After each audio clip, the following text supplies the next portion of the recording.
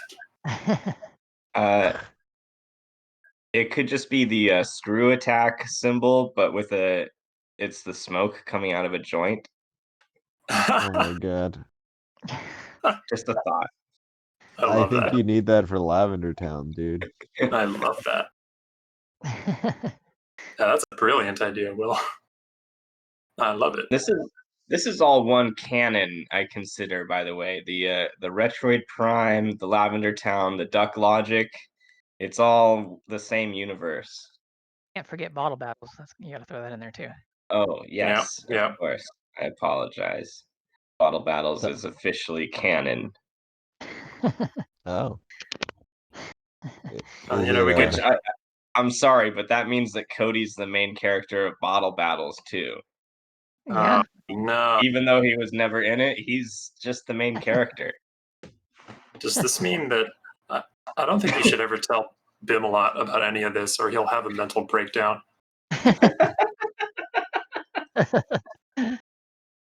If he would run screaming out of the room and like take off his helmet, nothing makes Kevin or Bim a lot take off their helmets, and I think that would actually be enough to do it. I think so. Also, for the record, I'm down to film a bottle battles with Cody, just in case that. Oh ever comes. man, Just We putting gotta that on make the the table. trek up there. Yeah. oh man. Surprise trek. Kevin, you'll be happy to know that both of my old duct tape helmets are sitting right behind my head. Oh, good. So are mine actually. Got Hey, both all mine over right. there. I got my Awesome. film one too. I found them in storage and was like, "What are these doing in here? These have to be close to me. I can't have this like shoved away in a bin somewhere." So, in order to keep things in the podcast, what we've been talking about here is our teenagehood home movies, which is a commonality between our friend groups. We didn't know each other when we were teenagers, not until we were in our 20s. Now, why is it that we felt the need to make those films? How do those tie to Well, video games? Which was tied to video games as I well. mean, fucking KFM just seems like a love story to video games half the time. I mean, we copied them so many times. Yeah, a lot of Metal Gear Solid. Yep, we had our own Metal Gear Solid videos. ties in with old kung fu movies, of course, because Yep. that was a big component of all kids that love video games, I think. Specifically Yeah. Kung Pao. Yeah, definitely. Yes, there was a lot of Kung Pao. And then there was our shared love of shitty Chinese kung fu movies. Oh yeah. With like Chow Yun Fat and stuff. Yeah, Like Black Mask. Master of the Flying Guillotine, to name Yeah. one. I mean, that's just a really good name, first of all. Yeah, I would agree with you there. I think it was our shared interest in underground media. Yeah. Makes We sense. probably felt that was the most feasible way to create our own. Which is funny because, I mean, not to toot our own horns here, but I feel like we are progenitors in that, like, that's the mainstream now. All of YouTube is Mhm. filled with that. Yeah. Yeah. We were doing Definitely. it long before YouTube. I have to wonder, like, what would have happened if I put it on YouTube when YouTube started. Yeah, like if we had actually had a concept of what YouTube could have become, I feel like you're right. It would have been very successful. A lot of the stuff we did. Yeah, it At was all least by recorded on now, tapes. And, it's Yeah. another one I remember in our home movies is our ode to Tenchu, where we had like the Tenchu beginning. Yeah. The need to act that stuff out on camera in real life with a comedic value. Yeah. That's interesting to me. Yeah, making our own movies, telling our own stories in the mean, form of. Yeah. Anyway. I know that Cody and I definitely had a lot of fun sword fighting. I mean, I think everyone just constantly liked to fucking try to attack each other with the fucking swords. Or at least that was how just being around Mark. I remember recreating the gun kata from Equilibrium with you too, Mike. Oh man, yes, yes, that was amazing. Now, if that isn't fucking like as Retroid Prime Lavender Town as you could possibly get. And I remember thinking like there's something about watching what you just did and the way you think it looks versus the way it actually looks on film. There's some real reality shattering truth in there. Like this picture of Bubsy shattering.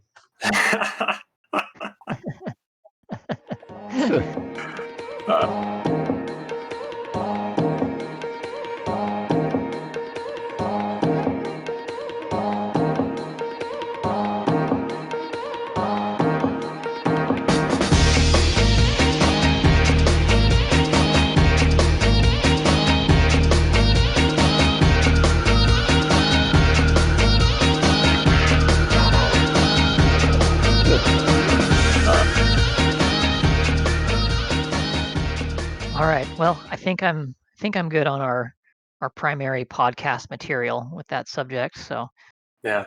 what have you guys got left? Well, I think that was an interesting tie into religion. I appreciate that question very much. There's definitely some very reality shattering truths to to a lot of the way that we perceive, video games and reality and mysticism and reality. I guess there's a lot of truth there. I think that was a great topic. Which and I the next one that I had planned is going to be about primarily like the satanic panic of the 80s and 90s.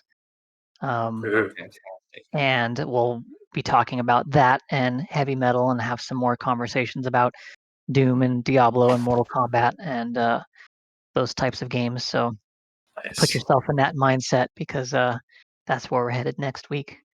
Oh man, I'm already thinking. Sounds good, man. Thanks for having me on. Yes, thank you for joining us. Thanks for showing up, man. Yeah. Maybe next week it'll be all of us plus Cody. Oh my God, Cody will be. He's already made a habit of not being here twice. I hope he hasn't made a habit of not showing up at all.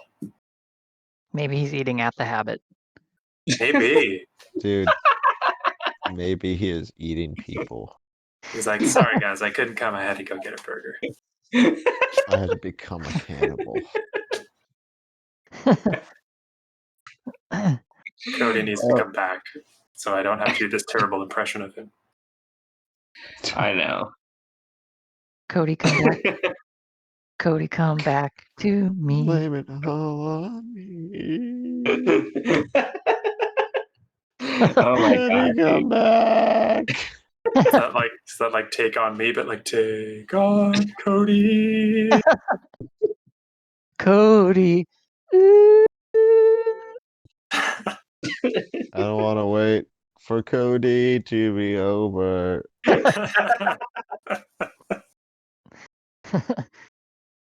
See, if he is the protagonist, we really are just spiraling at this point without him. What if It's your Cody last was day just for a what Cody if petty. Cody was a fucking the simulation? What like Cody is like the mind in which the simulation is taking place. Cody's just playing a video game called Life, and we're the characters, dude. Whoa. That's like Vanilla Sky, where we think we're real, but when you ask us questions about ourselves, we just go like, wait, no, I'm real. I know I'm real, and you can't answer them because you just don't know. Will, were you there for that Matthew McConaughey movie? Where it turns out he's in which one? The one where it turns out he's in a video game. No. And it was like one of the dumbest fucking movies I've ever seen. You just look it up. Just look up Matthew McConaughey video game movie. That sounds so dumb. It's one of the dumbest things I've ever seen in my life. I wouldn't even say that you need to see it. Maybe just need to skip through it. It's really bad. Spoiler alert, he's in a video game. That reminds me, Jesse, have you seen Color Out of Space yet? Yeah, it was kind of funny. Good. I'm glad that you saw it. I thought it was hilarious. Yeah, it was really funny. Was it supposed to be funny? No, I don't think so. I don't I know. can never tell with Nick Cage movies if they're supposed to be funny or not. Oh, Yeah. wow. A Nick Cage movie. Mm-hmm. What was it called? Called Color Out of Space, and it's loosely based on an H.P. Lovecraft story. Oh man, I am there. Yeah. Yep, it's worth a watch. I gotta watch Pretty this. goofy. Pretty fucking goofy. Awesome. In the best Is way. it reality shattering? I think so. Yeah. Yeah, maybe just with Nicolas Cage yelling a lot. I love how in that movie, The Bad Lieutenant, how he like jumps off a balcony into some water, and then suddenly for the rest of the movie, he just has back problems. But they don't explain it. They explain it by cutting to another scene where he's just like got bandages on or something, and he's like holding his back, and he's like, "Oh, ever since that thing happened, yeah, it's been real hard to walk or whatever." That was a pretty good Nick Cage impression.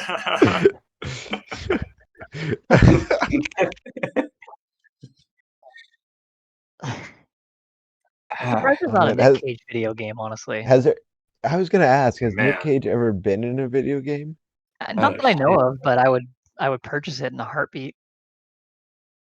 Plenty of movies. I can't think of. They should just replace Johnny Cage with Nick Cage. Okay, Kevin, I'm the sold. game you're making in Unity, main character is Nick Cage. I mean, I'd be so into it, and especially like even if we don't get Nick Cage, we could just call him like Dick Face. and then Mike can do his Nick Cage impression for the character's voice. People always make fun of my name, but it's not actually pronounced Dick Face.